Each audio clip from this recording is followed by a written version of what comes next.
আলহামদুলিল্লাহ, আল্লাহ সুবহানাহু ওয়া তাআলার দরবারে শুকর এবং সাজদ পেশ করছি যে রব, যেই মালিক দয়া করে মায়া করে প্রত্যেক জুমার ন্যায় আজকেও আমাদেরকে ঐক্যবদ্ধ হয়ে তার গোলামি করার জন্য আসা এবং বসার সুযোগ করে দিয়েছেন। এজন্য দিল থেকে শুকরিয়া দান বলি আলহামদুলিল্লাহ। আপনারা সবাই কেমন আছেন? আওয়াজে বোঝা যাচ্ছে যে কতটুকু ভালো আছেন, ঠিক না? সম্মানিত দিনী মুসলমান ভাইরা, ধারাবাহিকভাবে তাফসীর শুরু করেছি। আল্লাহ সুবহানাহু ওয়া তাআলা আমাকে যতটুকু তিনি তৌফিক দিবেন ততটুকুই কথা বলার চেষ্টা করব ইনশাআল্লাহ। তবে সূরাতুল বাকারার ৪ নম্বর আয়াতের আজকের শেষের অংশটা আলোচনা করব ইনশাআল্লাহ, যেটা মানুষের বিশ্বাস করতে হয় বাধ্যতামূলক। মহাগ্রন্থ আল কোরআনুল কারীমের ২ নম্বর সূরা সূরাতুল বাকারার ৪ নম্বর আয়াতের শেষের অংশ আল্লাহ তাআলা বলেন, ওয়া বিল আখিরাতি হুম ইউকিনুন। যারা মুত্তাকি তাদের ৫টা বৈশিষ্ট্য আছে, গুণ আছে। তার ভিতরে একটা গুণ হইল তারা পরকাল আখিরাতকে বিশ্বাস করে। আখিরাতকে বিশ্বাস করে। এখন এই আখিরাতকে বিশ্বাস করা এটা কতটুকু জরুরি, কতটুকু গুরুত্ব, সেই বিষয় নিয়ে আলোচনা করব ইনশাআল্লাহ। ওয়াবিল আখিরাতি হুম ইউকিনুন। আল্লাহ তাআলা আমাদেরকে সরল সঠিক পথ, সিরাতাল মুস্তাকিমের পথ, বাতিলের পথ, তাগুতের পথ কোনটা সেইটা বোঝানোর জন্য, সেইটা শিক্ষা দেওয়ার জন্য, সেইটা চিনানোর জন্য একটা মেসেজ দিয়েছেন। সেই মেসেজটার নাম কি? আল কোরআনুল কারীম। এই আল কোরআনুল কারীম যদি আমি যদি ভালো করে বুঝতে না পারি, তাহলে আপনার আমার খুবই কষ্ট হয়ে যাবে সিরাতাল মুস্তাকিমের উপর পথে চলতে। কারণ আমি যদি পথ না চিনি হারাই যেতে পারবো না। এই কোন জায়গা শুনছি, সম্ভবত টাঙ্গাইল না জানি কোথায় জানি আছে ৭ রাস্তার মোড়। কত রাস্তার মোড়? ৭টা রাস্তার মোড় আছে। ওইখানে যদি আপনাকে আমাকে নতুন সাইডা দেয়, আমার তো মনে হয় না যে ওইখান থেকে চিনে তারপর বাসায় আসতে পারবো। যদি পথ আপনার আমার চেনা থাকে, তাহলে ওই পথ থেকে আমি কখনো হারাবো না। এইখান থেকে জামালদি আপনি গাড়িতে যান, তাও যাইতে পারবেন, হাইটা যাইলেও যাইতে পারবেন। কেন? আপনার পথ চেনা আছে। আপনি যদি পথ না চেনেন, এইখান থেকে রওনা করেন, রওনা করে যদি আপনি হোসেনদির উপর দিকে হাঁটা শুরু করেন, আপনি জামালদি যাইতে পারবেন? এই জন্য পথ চিনতে হবে। পথ চিনতে পারলে আমরা ওই পথে সহজভাবে চলতে পারবো, ঠিক না? ৩ নম্বর সূরা সূরাতুল আলী ইমরানের ৮১ নম্বর আয়াতে আল্লাহ তাআলা বলেন, ওয়া ইয আখাযাল্লাহু মিসাকান নাবিয়্যিনা লামা আতাইতুকুম মিন কিতাবিন ওয়া হিকমাহ সুম্মা জাআকুম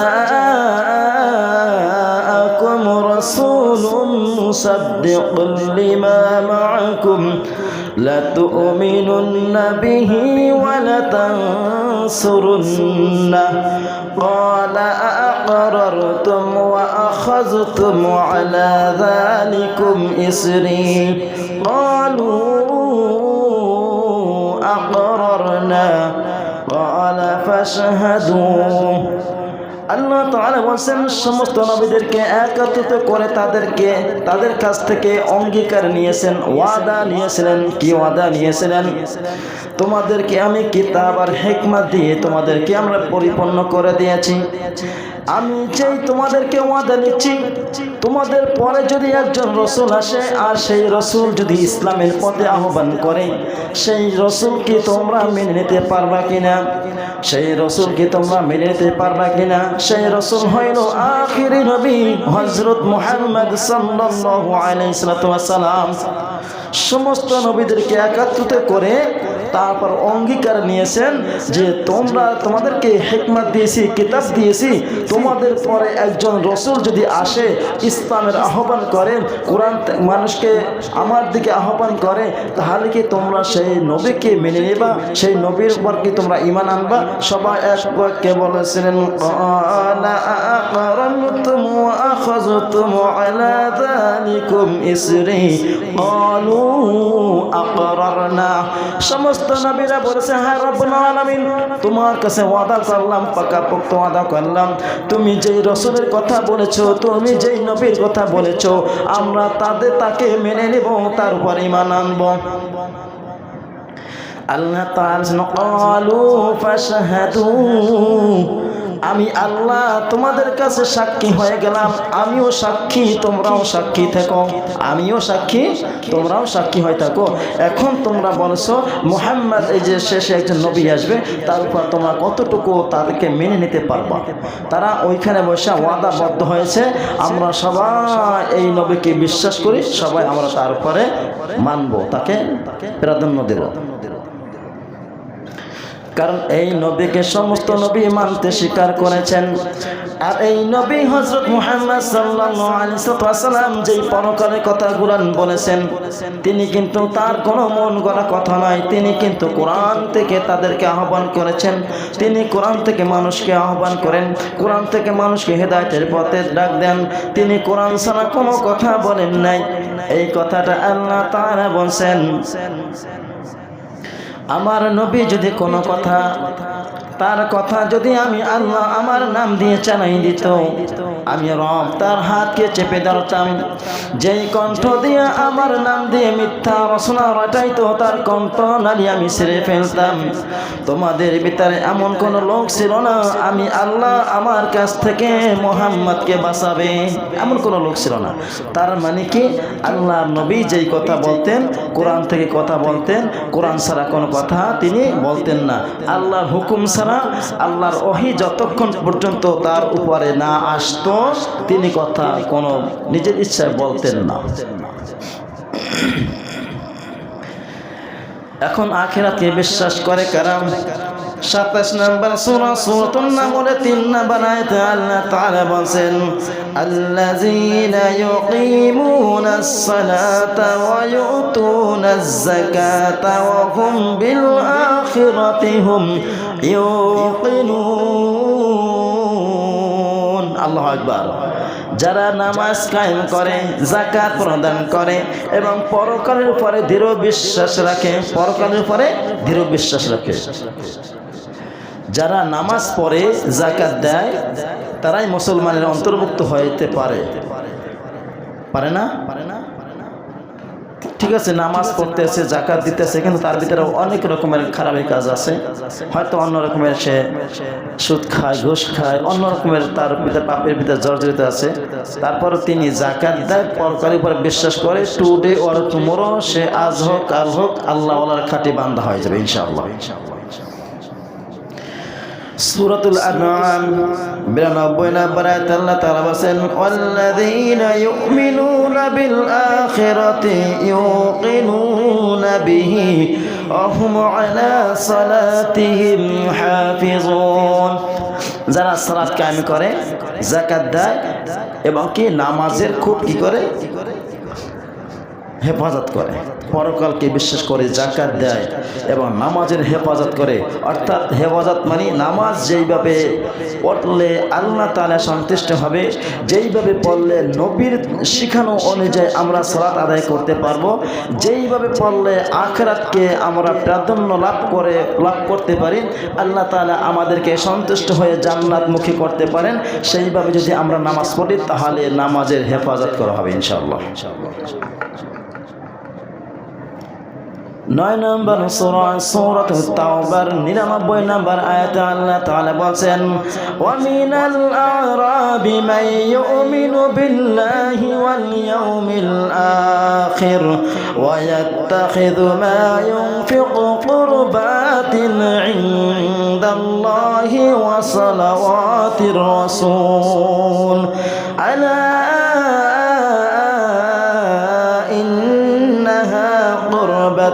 لهم সায়ুদখিলুহুমুল্লাহু ফি রাহমাতিহি ইন্নাল্লাহা গফুরুর রহিম।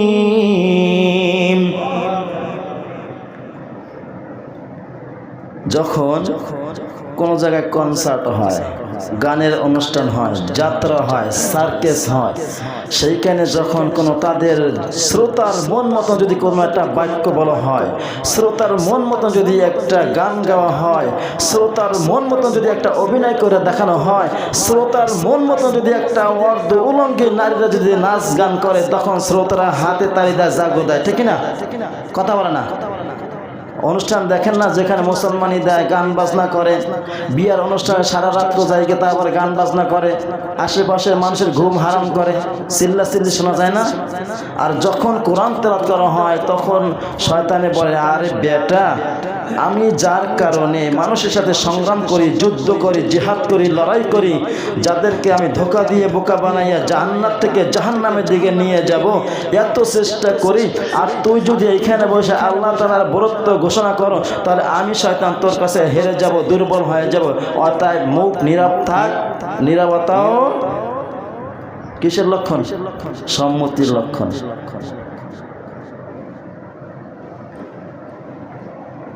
আল্লাহ তাআলা আমাদের সবাইকে ঈমানি জোশ আমাদের অন্তরের ভিতরে ঢেলে দেবে। জোরে বলেন আমিন।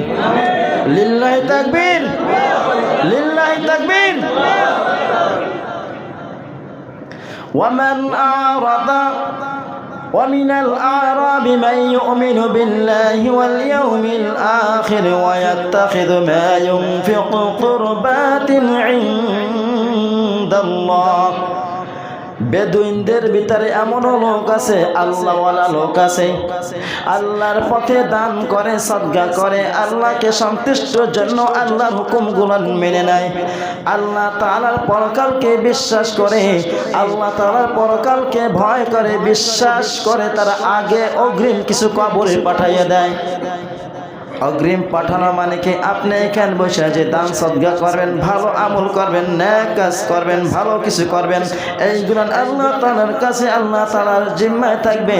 আল্লাহ তাআলার পরিপূর্ণতা তা ওইখানে বসাই দেবেন। চুল পরিমাণ না, যারা পরিমাণও আল্লাহ তাআলা নষ্ট করবেন না।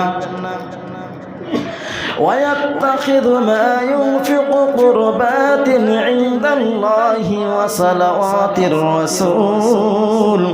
এবং যারা খরচ করে তা আল্লাহর কাছে আল্লাহর নৈকট্য লাভের ঘোষণা করে, ঈমান রাখে, এবং যা কিছু ব্যয় করে আল্লাহ তাআলার কাছে মজুদ থাকে। আল্লাহ তাআলা এইগুলোর কোনো কিছুই আল্লাহ তাআলা কমতি করবেন না, পরিপূর্ণ আল্লাহ তাআলা সবাইকে এটা দিয়ে দেবেন।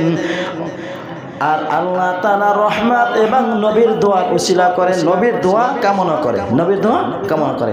আল্লাহ রাব্বুল আলামিন কিছু কিছু মানুষদের জন্য নবী দোয়া করেছেন, আল্লাহ তাআলা কবুল করেছেন। আসলে এরকমের আল্লাহ তাআলা এই বেদুইনদের কিছু লোককে আল্লাহ তাআলা তার নবী দোয়া করেছেন, আল্লাহ তাদেরকে তুমি হেফাজত করো, তাদের অন্তর তাকওয়া দাও, তাদেরকে তুমি ঈমানি জোশ, ঈমান বাড়াই দাও। এই আয়াতটা তখন নাজিল হয় যায়েদ ইবনে শাওহান রাদিয়াল্লাহু তাআলা আনহু, তিনি নাহাওয়ানদের যুদ্ধে তিনি একটা হাত হারাই ফেলাইছিলেন, একটা হাত হারাই ফেলাইছিলেন। তার হাতটা হইল যে আপনার যখন জিহাদ করছে তখন তরবারের আঘাতে তার হাতটা কেটে গেল। তখন এই শাওয়ান রাদিয়াল্লাহু তাআলা আনহু যখন এই কিছু বেদুইনদের মাঝে, গ্রাম্যবাসীদের মাঝে ভালো ভালো কথা বলতেছেন, তখন একজন এই গ্রাম্যবাসী লোক বলতেছে যে তুমি তো খুব সুন্দর কথা বলতেছো, তোমার কথাগুলো ভালো, শুনতেও ভালো লাগে, কিন্তু তোমার যে একটা হাত কাটা কারণটা কি? তখন বলছে আমার হাতটা কেটে গেছে যে কোনো একটা আল্লাহর রাস্তায় জিহাদ করতে গিয়ে। তখন ওই বেদুইনদের যে কত যারা আছে, কাফের আছে, মুনাফিক আছে, যারা একবারে পাকাপোক্ত নবী রাসূল যদি আল্লাহ তাআলার কথা বলে সেইগুলো মানতে চায় না, কিছু লোক আছে এরকমের। তখন বলতেছে আমি জানি না চুরি করলে ডান হাত কাটে কিনা বাম হাত কাটে কিনা আমি জানি না, তবে আমার সন্দেহ হয় আপনার হাতটা কেটে গেছে কেন? তখন তিনি বললেন আল্লাহ তাআলা যেটা বলছেন সত্যই বলছেন। যারা গ্রাম্যবাসী আছে, কিছু মুনাফিক আছে, কিছু পাপিষ্ঠ ব্যক্তি আছে যারা আল্লাহ তাআলার কথা শোনার পরও তারা এটা মানতে রাজি হয় না। যায়েদ ইবনে সাওয়ান তিনি হাত কেটে গেছে জিহাদে গিয়ে, আর উনি মন্তব্য করছে তার কি যেন একটা ত্রুটি হয়েছে যার কারণে হাতটা কেটে দিয়েছে। এরকমের লোক আমাদের ভিতরে আছে। বিশ্বাস করানোটা খুবই কঠিন, বিশ্বাস করানো যাচ্ছে না। বিশ্বাস করাতে গেলে বিভিন্ন রকমের কথা শুনতে হয়। আপনি দেখবেন একজন মানুষকে যদি অন্য মানুষকে দিনের দাওয়াত দিতে যায়, হয়তো অনেকে প্রকাশ্যে বলে ফেলায় তোমার কি খাইয়ে দেয় কোনো কাজ নাই, হ্যাঁ সারাদিন খাওয়ার মসজিদে ঘুমাও, এরকম বললো, বলে না? বলে? তারা শোনেনি নেতা বলবে কি? দাওয়াত দিতে গেলে কত রকমের কথা বলে, যারা যায় তারা বোঝে, যারা যায় তারা বোঝে। আপনারা মাঝে মাঝে 3 দিনের জামাতে যাবেন। কয় দিনের জামাতে? 3 দিনের জামাতে যাবেন। কিছু শিখতে না পারলেও 5 ওয়াক্ত নামাজ জামাতের সাথে পড়া হবে, ঠিক না? আজ পর্যন্ত আমি শুনি না যে তাবলিগ জামাতে গিয়ে ওইখানে যে চোর বাসপার ডাকাত হয়ে তারপর বাড়িতে ফিরছে, এরকম শোনা গেছে? গেছে? কুখ্যাত সন্ত্রাসী ডাকাত তারাও এই চেল্লায় যাইয়া আল্লাহ তাআলার খাঁটি বান্দা হইয়া বাড়ি ফিরছে, এরকম লোক আছে না? আছে না? এখন পর্যন্ত কেউ বলতে পারবে না কোন যাত্রায় ভালো মানুষ, কোন খারাপ মানুষ যাইয়া যাত্রায় যাইয়া নাচ গান দেখা ভালো হইয়া বাড়ি ফিরছে, এমন কোন রেকর্ড আছে? আছে? আছে। কিন্তু ভালো মানুষ যাত্রায় গিয়ে তারপর খারাপ হইয়া বাড়ি ফিরছে, এমন রেকর্ড আছে। এই জন্য বলি, দিনের দাওয়াত দিতে গেলে দিন যে কি এইটা যদি বুঝতে হয়, তাহলে নবী আম্বিয়া কেরাম যেরকমের ইসলামের প্রচার করেছেন দূরে দূরে যাইয়া, এইরকমের দূরে দূরে যাইয়া কিছু সময় আপনারা সময় দেবেন, দেখবেন আল্লাহ তাআলার মহব্বত, আল্লাহ তাআলার প্রেম, আল্লাহ তাআলার তাকওয়া, আল্লাহ তাআলার ইমানি জোশ আপনার অন্তরে ফিট করে দেবে, ঠিক না? এই জন্য কিছু কিছু মানুষ আছে দাওয়াত দিলে তখন উল্টা পাল্টা কথা বলা হয়, এমনকি মসজিদে থাকার জন্য ব্যবস্থা করে না এবং কি মসজিদ থেকে বের করে দেয়, আছে না? প্রত্যেকটা মসজিদের আশেপাশে ছোট একটা গেস্ট রুম করতে হবে, বাধ্যতামূলক একটা গেস্ট রুম করতে হবে। একজন মুসাফির হয়তো কোনো রকম সমস্যায় পড়েছে, তাকে এমন একটা রুম দেখাই দেন যেখানে থাকলে সে একদিন আশ্রয় নিতে পারবে। আল্লাহ তাআলার যে দিনের দাওয়াত দিতে আসে মেহমানরা, তাবলিগ জামাত ওয়ালারা আসে, তাদেরকে মসজিদের ভিতরে না একটা বারান্দায় একটা ছোট একটা মসজিদ রুম করে দেন, ওখানে থাকবে, ওখানে খাবে, ওখানে ঘুমাবে, দিন প্রচার করবে মসজিদের ভিতরে বসে, ঠিক না? কিন্তু এখন আমাদের মসজিদে তো এই রকমের সিস্টেম নাই। আছে প্রত্যেকটা মসজিদে এই রুমটা থাকবে কেন? আরো একটা কারণ আছে, মহিলারা যাতে মসজিদে আইসা নামাজ পড়তে পারে, মহিলারা আইসা মসজিদে নামাজ পড়তে পারে। মহিলাদের জন্য নামাজ মসজিদে পড়া যাবে না, কথা বলে না। আবার অনেকে বলবে মনে করে হুজুর হালে হাদিসে ভাও পাইছে না। সাহাবায়ে আজমে কেরাম নবীজি যখন নামাজ পড়াইতেন তখন মহিলারা আসতো না? এমন একটা ঘটনা আছে না যে নবীজি চিন্তা করছেন আমি বড় একটা কেরাত শুরু করব, ইতিমধ্যে ছোট বাচ্চার কান্না শুনে কেরাতকে ছোট করছেন, ঘটনা শুনছি না? তার মানে কি মসজিদে আইসা নামাজ মহিলারাও পড়তে পারবে যদি ফিতনার আশঙ্কা না থাকে, ঠিক আছে? আপনি যদি চান আপনার স্ত্রী আসুক আমার সাথে জামাতে নামাজ পড়বে, আপনি তাকে ইসলাম মহিলাদের স্থানে পৌঁছে দেন, নামাজ শেষে যার স্ত্রী সে নিয়ে যান, সমস্যা আছে? কোন সমস্যা? মসজিদে আসলে সমস্যা। কিছু কিছু লোক বলে যে মহিলারা মসজিদে আসবে, তার মানে কি মহিলাদেরকে দেখার জন্য একটা ফাঁদ, মহিলাদের দেখার জন্য একটা ষড়যন্ত্র চালাচ্ছে। আরে ভাই, একটা আপনার যুবতী মেয়ে কলেজে যায়, সকাল 8টায় যায়, 12টা 1টা 2টার সময় ফিরে আসে, কতক্ষণ যায় ঘাট দিয়ে তারপর মেয়েকে নিয়ে আসছেন। আর একটা মহিলা যখন মসজিদে নামাজ পড়তে আসবে তখন আপনি বিভিন্ন রকমের মন্তব্য করেন, তার মানে বোঝা গেল শয়তান আপনাকে ধোঁকা দিছে, সেই ধোঁকায় বোকা হয়ে গেছেন, ঠিক না? মহিলারা যদি এইটা মহিলা চিন্তা করে যে এখন তো মহিলাদের মসজিদে আসার পরিবেশ নাই, মহিলাদের জন্য নামাজ পড়ার একটা স্থান নাই আলাদা, এখন মহিলার চিন্তা যদি এতটুকু আফসোস করে আমি যদি মসজিদ যাই নামাজ পড়তে পারতাম, মসজিদে গেলে জামাতের সাথে নামাজ পড়লে যে নেকিটা পাইতাম সেইটা তো আমি বঞ্চিত হয়ে গেলাম। আল্লাহ রাব্বুল আলামিন এই মহিলাকে বঞ্চিত করবেন না, কারণ আপনার ছেলে আছে, আপনার মেয়ে আছে, ছোট সন্তান আছে, তাকে লালন পালন করে কে? আপনার স্ত্রী আপনার স্ত্রী যদি বলতে বেটা সন্তান কি আমার একলা, তোমারও। 2 ওয়াক্ত নামাজ তুমি ঘরে বসে পড়বা আর আমি 3 ওয়াক্ত নামাজ মসজিদে পড়বো, সমস্যা ছিল? বলতে পারত না, কিন্তু বলছে না আমি ঘরে বসে নামাজ পড়ে নেব, তোমার সন্তান আমি দেখতেছি, তুমি মসজিদে নামাজ পড়ো। এই মহিলা মসজিদে আয়েশা নামাজ পড়লে যেই নাকি পাইতো, ঘরে বসে নামাজ পড়লে সেই নাকি পাবে ইনশাআল্লাহ। আল্লাহ তাআলাকে কিরপন ইন্নাল্লাহা গফুরুর রহিম। অতএব এইটা বুঝাইলাম, ওই যে যায়েদ ইবনে সাওহান রাদিয়াল্লাহু তাআলা হাত একটা জিহাদে গিয়ে হাত কাটা গেল, আর একজন গ্রাম্যবাসী বেদুইন তিনি বলছে তোমার হাতটা কাটা গেছে কিভাবে? তার মানে সন্দেহ হয় হাত কাটে তো চুরি করলে, তার মধ্যে এইটা আসছে। তখন আল্লাহ তাআলা এইটা বলছেন, এই কিছু কিছু বেদুইনদের ভিতরে লোক আছে যারা পরকালকে বিশ্বাস করে, দান খয়রাত করে, আল্লাহ সন্তুষ্ট লাভের উদ্দেশ্য করে, আল্লাহ তাআলা তাকে জান্নাতের দুনিয়ায় কষ্ট থাকলেও আল্লাহ তাআলা এর বিনিময়, দান করার বিনিময়, আল্লাহ তাআলাকে বিশ্বাস করার কারণে, আখিরাতকে বিশ্বাস করার কারণে আল্লাহ তাআলা তাকে জান্নাত দিবেন ইনশাআল্লাহ। আল্লাহ তাআলা মহাগ্রন্থ আল কোরআনুল কারীমের 2 নম্বর সূরা সূরাতুল বাকারার 110 নম্বর আয়াতে আল্লাহ তাআলা বলেন, ওয়া আকিমুস সালাতা ওয়া আতুজ যাকাত ওয়া মা তুকদ্দিমু লিআনফুসিকুম মিন খায়রিন তাজিদুহু ইনদাল্লাহ ইন্নাল্লাহা বিমা তা'মালুনা বাসীর। যারা নামাজ কায়েম করে ও যাকাত দাও, যারা নামাজ কায়েম করে, যা নামাজ কায়েম করো যাকাত দাও, নিজেদের পরকালের জন্য তোমরা যা কিছু সৎ কাজ করে আগে পাঠিয়ে দাও, পরকালের জন্য সৎ কাজ করে যা কিছু আগে পাঠিয়ে দাও, তা সবাই আল্লাহর ওখানে মওজুদ থাকে, আল্লাহর ওখানে মওজুদ থাকে। আমরা কিছু মাল সাবানা কিনে বেশি করে, অনেক আছে না যে কম টাকায় কিনা গুদামজাত করে রাখি, যখন চড়া দাম হবে তখন ওই জায়গায় সেল দেবো, এরকম আছে না?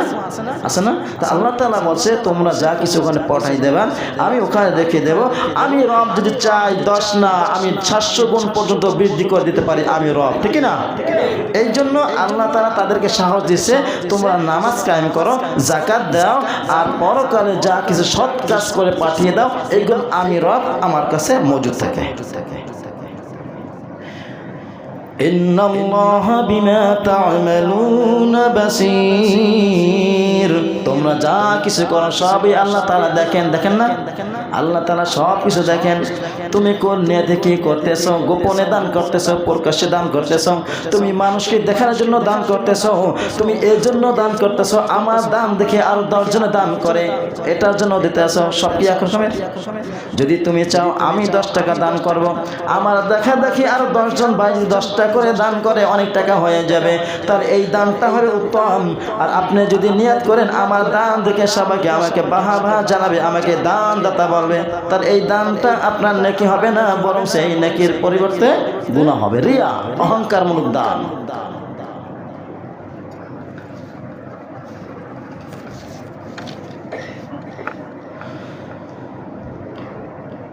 সূরাত ইউনূস 4 নম্বর আয়াতে আল্লাহ তাআলা বলেন, ইলাইহি মারজিউকুম জামিআ ওয়া'দাল্লাহি হাক্কা ইন্নাহু ইয়াবদাউল খালকা ইউঈদ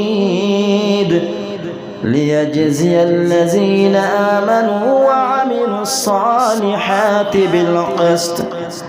তার ওই দিকে তোমাদের সবাইকে ফিরে যেতে হবে, আল্লাহর দিকে সবাইকে ফিরে যেতে হবে।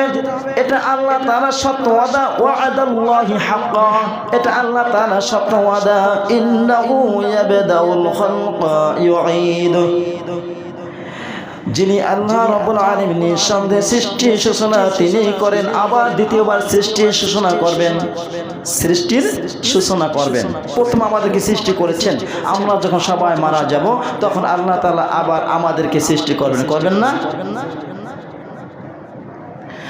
যাতে যারা ঈমান আনে ও সৎ কাজ করে তাদেরকে পূর্ণ ইনসাফ সহকারে তাদের প্রতিদান দেয়া যায়, যাতে তাদের ন্যায় ইনসাফ করে সঠিকভাবে সৎ কাজ করেছে তাদের প্রতিদান দেওয়া যায়। সেই জন্য আল্লাহ রাব্বুল আলামিন ইনসাফ একটা ন্যায় বিচারের একটা ব্যবস্থা করবেন পরকালে। সূরাতুল নামল 3 এবং 4 নম্বর আয়াতে আল্লাহ তাআলা বলেন, আল্লাযীনা ইউকিমুনাস সালাতা ওয়া ইউতুনাজ যাকাতা ওয়া হুম বিল আখিরাতি হুম ইউকিনুন। ইন্নাল্লাযীনা লা ইউমিনুনা বিল আখিরাতি যায়্যানা লাহুম আ'মালাহুম ফাহুম ইয়া'মাহুন। যারা নামাজ কায়েম করে ও যাকাত দেয় এবং তারা এমন লোক যারা আখিরাতের প্রতি দৃঢ় বিশ্বাস রাখে, যারা আখিরাতের প্রতি দৃঢ় বিশ্বাস রাখে। ইন্নাল্লাযীনা লা ইউমিনুনা বিল আখিরাহ, নিশ্চয় যারা পরকালের উপরে বিশ্বাস রাখে না, যায়্যানা লাহুম আ'মালাহুম ফাহুম ইয়া'মাহুন, তাদেরকে আল্লাহ রাব্বুল আলামিন পরিপূর্ণ বিশ্বাস করে না, তার জন্য তাদেরকে আল্লাহ রাব্বুল আলামিন আযাবের ব্যবস্থা করে রেখেছেন এবং তাদেরকে আল্লাহ রাব্বুল আলামিন কৃত কর্মকে মানে সুন্দর করে শোভনীয় করে তাদের সামনে তুলে ধরছেন, যার কারণে তারা সবাই বিভ্রান্তি হয়ে ঘুরে বেড়াচ্ছে। যারা নামাজ পড়ে না, যারা দিন দেয় না, যারা মুত্তাকি না, তারা দুনিয়া নিয়ে ব্যস্ত আছে, ব্যবসা নিয়ে ব্যস্ত আছে, কাজকর্ম নিয়ে ব্যস্ত আছে, যার কারণে আল্লাহ রাব্বুল আলামিনের এই কথাগুলো মানতে পারতেছে না। যারা কাজে ব্যস্ত তারা সালাত আদায় করতে পারে না ঠিক মতন পারে। অনেক লোক আছে নামাজ পড়ে না, অনেক লোক আছে কাজের জন্য ব্যস্ত, সে সকালে কাজে যায় আর সে সন্ধ্যা চলে আসে, আবার আরেকজনে ভাত নিয়ে দিয়ে আসে। যারা কৃষি কাজ করে এমন লোকও ছিল, হয়তো ওরা যদি ওইখানে বসে কষ্ট করে হয়তো সালাত আদায় করে তাহলে তারা পারফেক্ট, আর যদি তারা ওইখানে বসে শুধু অর্থ সম্পদের পিছনে পড়ে সালাত না আদায় করে তাহলে তারা হইল সব থেকে হতভাগা, দুর্ভাগা।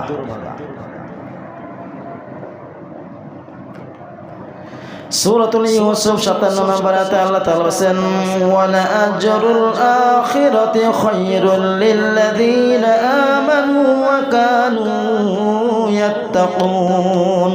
আর যারা ঈমান এনেছে এবং তাকওয়া সহকারে সৎ কাজ করতে থেকেছেন, আখিরাতে প্রতিদান তাদের জন্য আরো ভালো, আখিরাতের কাজ তাদের জন্য আরো ভালো। দুনিয়ায় বসে কষ্ট করে শীতের রাত্রে ওইটা তাহাজ্জুদ পড়েছে, শীতের রাতে ওইটা ফজরের নামাজ আদায় করেছে, শীতের রাত্রে ইশারের নামাজ আদায় করেছে, কষ্ট করে যারা নামাজ আদায় করবে, যাকাত দেবে, আল্লাহ তাআলা বলেন তাদের জন্য পরকাল আরো ভালো, পরকাল আরো ভালো। وقال موسى إني عذت بربي وربكم من كل متكبر لا يؤمن بيوم الحساب। মুসা আলাইহিস সালাম তিনি বলছেন যারা অহংকারী হিসাব নিকাশের দিনের প্রতি তারা বিশ্বাস রাখে না, যারা বিশ্বাস করে না, আমি আমার রব এবং তোমাদের রবের কাছে আমরা এর আশ্রয় গ্রহণ করতেছি। তোমরা যারা অহংকারী করতেছো, পরকাল বিশ্বাস করো না, তোমরাও তোমার রবের কাছে আশ্রয় গ্রহণ করো, আমিও আমার রবের কাছে আশ্রয় গ্রহণ করতেছি। অর্থাৎ তোমার রব আমাদের রব একই, আমাদের রব তোমাদের রব একই রব। তোমরা বিভিন্ন রকমের ভায়া মাধ্যম করে তোমরা রবকে পরিবর্তন করতে চেষ্টা করছো, আমরা চেষ্টা করি না। অতএব তোমাদের রব আমাদের রব একই, আমরা সবাই এর কাছে আশ্রয় গ্রহণ করতেছি।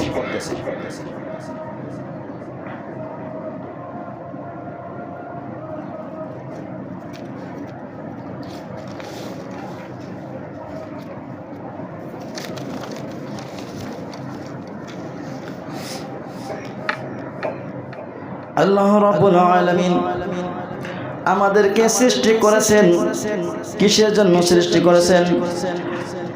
আল্লাহ রাব্বুল আলামিন তিনি আমাদেরকে সতর্ক করে দিয়েছেন, من أعرض عنه فإنه يحمل يوم القيامة وزرا خالدين فيه وساء لهم يوم القيامة حملا يوم ينفخ في الصور ونحشر المجرمين يومئذ زرقا। সেদিন এ থেকে মুখ ফিরিয়ে নেওয়া হবে। কিয়ামতের দিন কঠিন গুনাহের বোঝা উঠানো হবে। আর এ ধরনের লোকেরা চিরকাল এই দুর্ভাগা স্থানে চিরকাল থাকবেন। يوم ينفخ في الصور ونحشر المجرمين يومئذ زرقا। আর যখন সিংহায় ফুৎকার দেওয়া হবে, যখন তাদেরকে উঠানো হবে, তারা তাদের আতঙ্কে ভয়ে দৃষ্টিহীন হয়ে যাবে, চোখে দেখবে না। এত ভয়ঙ্কর জিনিস দেখে তাদের আতঙ্কে দৃষ্টিহারা হয়ে যাবে, চোখে দেখবে না।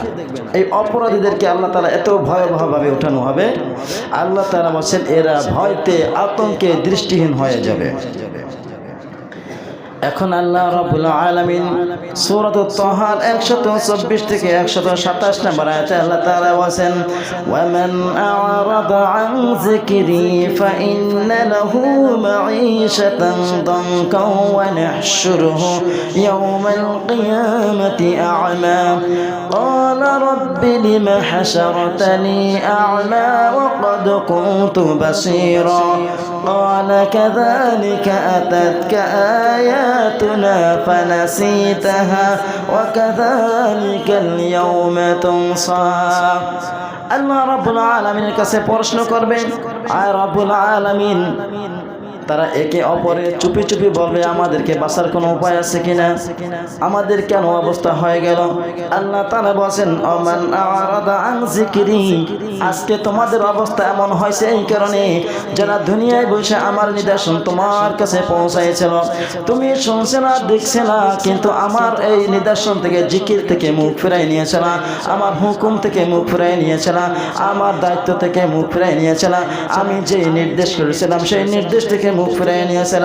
ফাইন্না লাহু মাঈশাতান দানকা ওয়া নাহশুরুহু ইয়াওমাল কিয়ামাতি আ'মা, আর তাদেরকে আমি তাদের জীবনকে সংকীর্ণ করে দেব, আর কিয়ামতের দিবসে আমি তাদেরকে অন্ধ বানায়া উঠাবো।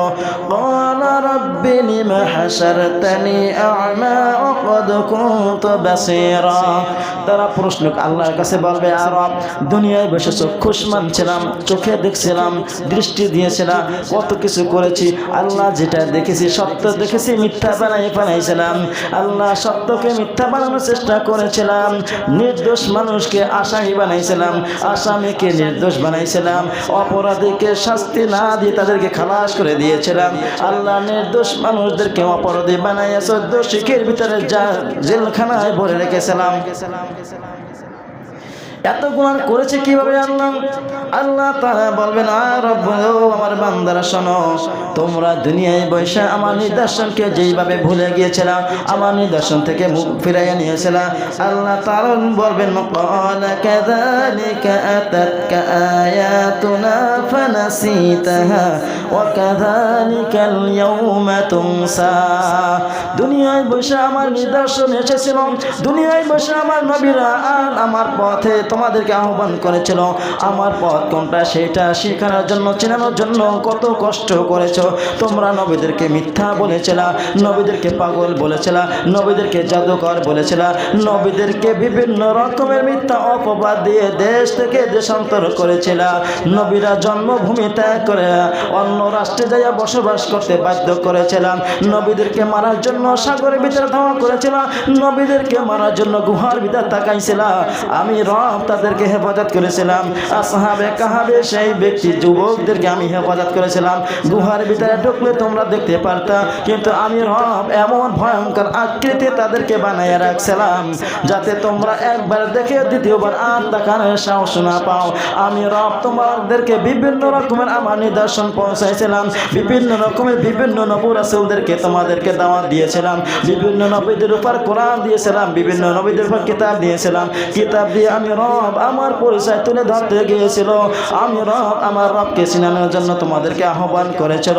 ও আমার বান্দারা, দুনিয়া বাইসে ক্ষমতা পাইয়া যুব দুর্বল ভাই বা তাদেরকে মারধর করেছিল, তাদেরকে পাগল বলেছিল, তাদেরকে জাদুকর বলেছিল, তাদেরকে মারধর করে দেশ থেকে দেশান্তর করেছিল। দুনিয়ায় পয়সা পাওয়ার পাইয়া ক্ষমতা পাইয়া যেরকম দেখাইছিল, আমি রব আমাকে ভুলে গিয়েছিল। আজকে আমি রব তোমাদেরকে সেইভাবে ভুলে গেলাম। সম্মানিত দিনী মুসলমান ভাইরা, পাওয়ার ক্ষমতা এমন একটা জিনিস। আমরা একটা কথা বলি, যখন কেউ নামাজের জন্য দাওয়াত দেয়, ভালো কাজের জন্য দাওয়াত দেয়, তখন বলে যে করবো একটু পরে, সময় আছে, ঠিক না? শরীরের চামড়া ফিটফাট, ঠিক না? এখন কথা আছে না, বলে শরীরের চামড়া আছে টাইট, আল্লাহর সাথে করো ফাইট। শরীরের চামড়া হবে ঢিল, আল্লাহর সাথে করো মিল। বলে না এরকমের? আরে মনে মনে বলে, এটা ছন্দ, এটা মিলাইয়া বলবে না। ক্ষমতা আছে, যৌবন করে, তোমার যৌবন আছে, তুমি আল্লাহর সাথে বিরোধিতা করতেছে। শরীরের চামড়া আছে টাইট, আল্লাহর সাথে করছো ফাইট। শরীরের চামড়া আছে টাইট, নবীদের সাথে করছো ফাইট। যখন বিরুদ্ধ হয়ে যায়, চামড়া লুজ হয়ে যায়, ঢিল হয়ে যায়, তখন বলো চামড়া হয়েছে ঢিল, আল্লাহর সাথে করবো মিল। আল্লাহ তাআলা বলেন, ও বান্দা, যখন তোমার কেউ ছিল না তখন ছিলাম আমি, এখন তোমার সব হয়েছে, পর হয়েছে আমি, ঠিক না? আল্লাহ তাআলা তোমাকে মায়ের গর্ভে পাঠাইছিল, কিচ্ছু ছিল না, ছিল তোমার কোনো ক্ষমতা ছিল না, তোমার কোনো পাওয়ার ছিল না, কিচ্ছু ছিল না। দুনিয়ায় পাঠাইছে, তোমার একটা বাক্য ছিল কান্না, আর এই কান্না বোঝার মতন মায়ের ভিতরে এমন একটা জ্ঞান দিয়েছে, কান্না করলেই তোমার মা বুঝতে পারতো তোমার ক্ষুধা লেগেছে, অথবা কান্না করলেই বুঝতে পেরে তুমি পায়খানা প্রস্রাব করে তার ভিতরে ছিলা। তোমার মায়ের ভিতরে এমন একটা দিয়েছিল। বান্দা, তোমার তখন কেউ ছিল না, আমি ছিলাম। যখন তোমাকে যৌবনে পদার্পণ করলাম, যৌবন দিলাম, তখন তোমার শক্তি হয়ে গেছে, নারী গাড়ি সব হয়ে গেছে, তখন আমি রব, আমাকে তুমি ভুলে গেলা, ঠিক না? ঠিক না? এই জন্য যা কিছু করতে হবে আল্লাহ রাব্বুল আলামিনকে সন্তুষ্ট করার জন্য করতে হবে। আল্লাহ তাআলা সূরা জুমারের 68 নম্বর আয়াতে একটা কথা বলে দিয়েছেন, ওয়ানুফিখা ফিস-সূরি ফাসা'iqa মান ফিস-সামাওয়াতি ওয়া মান ফিল আরদি ইল্লা মান শাআল্লাহ সুম্মা নুফিখা ফীহি উখরা ফাইযা হুম কিয়ামুন ইয়ানজুরুন সুম্মা নুফিখা ফিস-সূরি। আল্লাহ তাআলা বলেন, যখন সিংহায় ফুৎকার দেওয়া হবে, ইসরাফিল আলাইহিস সালাম যখন প্রথম ফুৎকার দেবেন, সমস্ত আসমান জমিন সব কিছু চৌচির হয়ে যাবে, একাকার হয়ে যাবে। ইল্লা মান শাআল্লাহ, ইল্লা মান শাআল্লাহ, আল্লাহ যাকে চান তাদেরকে আল্লাহ বাঁচায় রাখবেন। তার মানে কি, আসমান বহনকারী যে ফেরেশতাগুলো আছে, মালাকুল মাউত যে ফেরেশতাগুলো আছে, আজাজিল যে ইবলিস, তিনিও বেঁচে থাকবেন। এরপরে যখন সমস্ত মানুষ, সমস্ত জিন জাতি সব মারা যাবে, তখন আল্লাহ তাআলা এইখানে ডাকবেন যে এখন কে কে বাকি আছে। তখন মালাকুল মাউত বলবে, আল্লাহ আমি আছি, 8 জন ফেরেশতা আছে, আর ইবলিস আছে, বলো একজনকে আল্লাহ তাআলা বলবেন এক একজনকে জান কবজ করো। শেষ সময় আল্লাহ তাআলা বলবে, তো আর কে বাকি আছে? বলবে, আল্লাহ এখন তুমি আর আমি ছাড়া আর কেউ নাই, যেহেতু আমি সবাই জান কবজ করে, আমি একা আছি। তখন আল্লাহ রাব্বুল আলামিন তাকেও জান কবজ করার মতন হুকুম দেবেন। সুম্মা নুফিখা ফীহি উখরা, দ্বিতীয় ফুৎকার দেবেন, তখন সবাই কবর থেকে উঠা আরশে আযমের দিকে হাঁটা শুরু করবেন। আল্লাহ তাআলা সিংহাসনের দিকে উঠে হাঁটা শুরু করবেন। তখন শরীরে কোনো বস্ত্র থাকবে না। এই কথাটা যখন বলেন, আম্মা জান আয়েশা রাদিয়াল্লাহু তাআলা আনহা জিজ্ঞেস করলেন, ইয়া রাসূলুল্লাহ, কিয়ামতের দিবসে সবাই যখন উলঙ্গ হয়ে উঠবে, তখন কি লজ্জা লাগবে না? তখন নবীজি বলেন, আয়েশা শোনো, দুনিয়ায় বসে মানুষের বিপদে পড়লে একজন আরেকজনের দিকে তাকানোর সুযোগ পায়, কিন্তু আখিরাতে এমন একটা ভয়াবহ দৃশ্য, কেউ কারো দিকে তাকানোর সুযোগ পাবে না। সবাই বলবে, ইয়া নাফসি ইয়া নাফসি, কেউ কারো দিকে তাকানোর সুযোগ পাবে না। অর্থাৎ এই আখিরাতকে বিশ্বাস করতে হবে। তবে আজকে সূরা বাকারার 4 নম্বর আয়াতের শেষে একটু আলোচনা করলাম।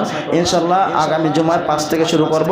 আল্লাহ তাআলা আমাদেরকে যতটুকু দূর পর্যন্ত নিয়ে যায়, আল্লাহ তাআলা আমাকে যতটুকু কথা বলার তৌফিক দান করবে, আমি যতটুকু চেষ্টা করব, আল্লাহ তাআলা যেন তার থেকে আমাকে বেশি ইলম দেয়, সেই ইলম দ্বারা মানুষকে কিছু বুঝাতে পারি, নিজেও অর্জন করতে পারি, মানুষকে হেদায়েতের পথে ডাকতে পারি, মানুষ ভাই ভাই মিলেমিশে বসবাস করতে পারি, একজন আরেকজনের সঙ্গী হয়ে থাকতে পারি, আমরা যেটা ইসলাম চাই সেটা আমরা করতে পারি, এই কামনা আল্লাহর কাছে করি ইনশাআল্লাহ।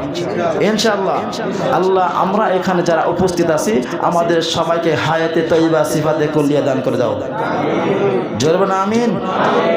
খাস করে আমরা যারা উপস্থিত আছি আমাদের যদি কোনো সমস্যা থাকে আল্লাহ তুমি তোমার গায়বী খাজানা থেকে আমাদের সমস্যাগুলো সমাধান করে দাও। আল্লাহ তুমি আমাদের মা বাবার সারা জীবনের গুনাহ খাতাকে মাফ করে দাও। কত কষ্ট করে আমাদেরকে লালন পালন করে বড় করছে। অনেকের আছে মা, অনেকের আছে বাবা অসুস্থ, দোয়া চেয়েছে। আমার মাও অসুস্থ। আমার দুনিয়ায় এখন বলতে গেলে বর্তমান 3 জন গাইডলাইন আছে, একজন আছে আমার শ্বশুর, একজন শাশুড়ি, আমার মা, 3 জন একজন এখন এত অসুস্থ নিজেরাও চলতে পারে না। এরকমের অনেকের মা অনেকের বাবা অসুস্থ আছে। আল্লাহ তুমি মেহেরবানি করে দয়া করে খুতবার সময় দোয়া করলে কবুল হয়। তোমার কাছে চাই আল্লাহ পৃথিবীতে যত মানুষ আছে, হিন্দু হোক, মুসলমান, অমুসলিম হোক, বৌদ্ধ, খ্রিস্টান, যত ধর্মের মানুষ আছে আল্লাহ সবাইকে এক প্ল্যাটফর্মে আসার তৌফিক দান করে দাও। সবাই তোমাকে রব হিসাবে মেনে নিতে পারে সেই তৌফিক দিয়ে দাও। সবার শিরক থেকে মুক্ত হয়ে তুমি এক আল্লাহ তোমার গোলামি করতে পারে সেই তৌফিক দিয়ে দাও। খাস করে বিশ্বের মুসলমানদের উপর রহমত নাজিল করে দাও। ওয়া আখিরি দাওয়ানা আলহামদুলিল্লাহি রাব্বিল আলামিন।